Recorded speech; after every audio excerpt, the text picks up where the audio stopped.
Alright class, let's settle in. Today we're going to talk about something you've seen before but might not have thought too deeply about: remainders. You know, that little number left over after you divide. It might seem simple, but it's super important, especially in math competitions and number theory. So let's jump right in. When we divide one number by another, sometimes it doesn't split evenly. For example, if we divide 17 by 5, we get 3 with a remainder of 2. That means 17 equals 5 times 3, plus 2. Here, 3 is what we call the quotient, and 2 is the remainder. Now, here are some key ideas about remainders. If the remainder is 0, that means the number is divisible by the divisor. Like 18 divided by 6 gives remainder 0, so 18 is divisible by 6. If two numbers leave the same remainder when divided by a certain number, then their difference is divisible by that number. For example, 20 and 13 both leave a remainder of 6 when divided by 7. Their difference is 7, which is indeed divisible by 7. When a problem gives you multiple remainder conditions, we can often test small numbers or use the least common multiple, that is LCM of the divisors. And the smallest number that satisfies several remainder rules can often be found by adjusting the LCM or using modular arithmetic. Let's try some examples to make this clearer. Problem 1. Simple remainder. What is the remainder when 35 is divided by 6? Well, 6 times 5 is 30, and 35 minus 30 is 5. So the remainder is 5. Not too bad, right? Problem 2. Same remainder.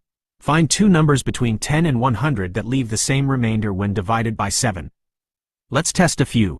17 divided by 7 gives remainder 3, and 24 divided by 7 also gives remainder 3. So yes, 17 and 24 work. And notice, 24 minus 17 is 7, which is divisible by 7. That's not a coincidence. Problem 3. Smallest number with specific remainders. Find the smallest number that gives a remainder of 1 when divided by 2, 3, and 4. That means if we take the number and subtract 1, the result must be divisible by 2, 3, and 4. The LCM of 2, 3, and 4 is 12. So the number is 12 plus 1, which is 13. Easy. Problem 4. Two remainders puzzle. A number leaves a remainder of 2 when divided by 5, and a remainder of 3 when divided by 7. What's the smallest such number? Let's list numbers that leave remainder 2 when divided by 5. They are 2, 7, 12, 17, 22, and so on. Now check which of these leave remainder 3 when divided by 7. 17 works. 17 divided by 7 is 2 remainder 3. So the answer is 17. Problem 5. When 20 plus x is divided by 11, the remainder is 7. What's the smallest positive value of x?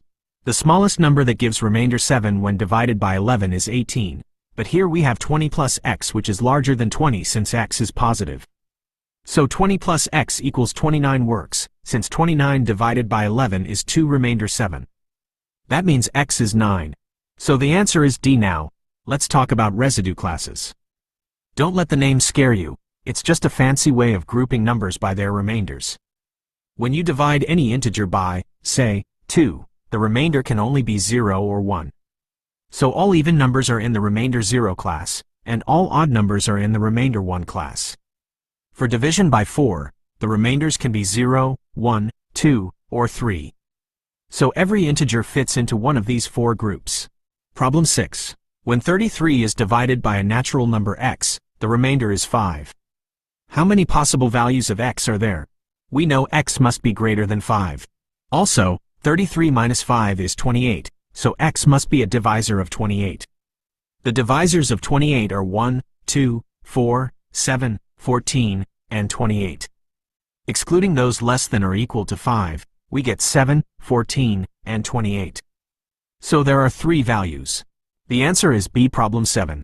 A number n divides both 17 and 30, leaving the same remainder in each case. What's the largest value of n? There's a neat rule. The largest number that divides two numbers leaving the same remainder is just their difference. So 30 minus 17 is 13. The answer is C, but why this rule holds? Okay, imagine you've got two numbers. Let's call them A and B.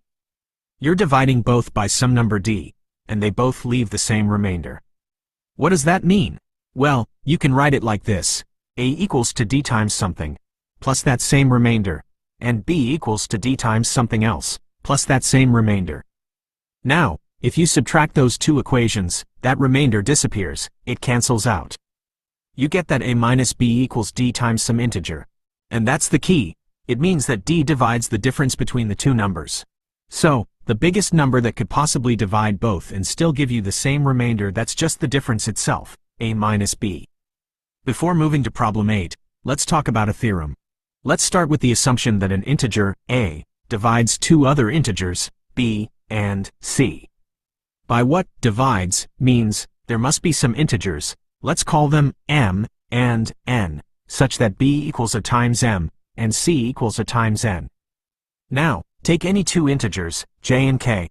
We're going to look at a combination of b and c, specifically, j times b plus k times circa. If we plug in what b and c are equal to, that becomes j times a times m plus k times a times n.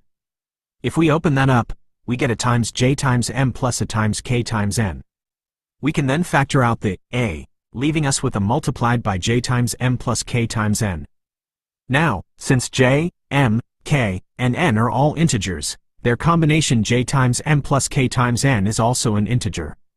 That means the whole expression is a times some integer, which means j times b plus k times c is a multiple of a. Therefore, a divides j times b plus k times circa. Problem 8. A number n divides 17 with remainder r, and 30 with remainder 2r. What's the largest value of n? This one's a bit trickier. We know n divides both 17 minus r and 30 minus 2r. According to the theorem above, we can combine these. 2 times 17 minus r minus 30 minus 2r gives 4. So n must divide 4. The largest such n is 4. The answer is C, and that's a wrap on remainders. We covered what a remainder is, how to find numbers with the same remainder, using the LCM to solve remainder puzzles, and even touched on residue classes and linear combinations.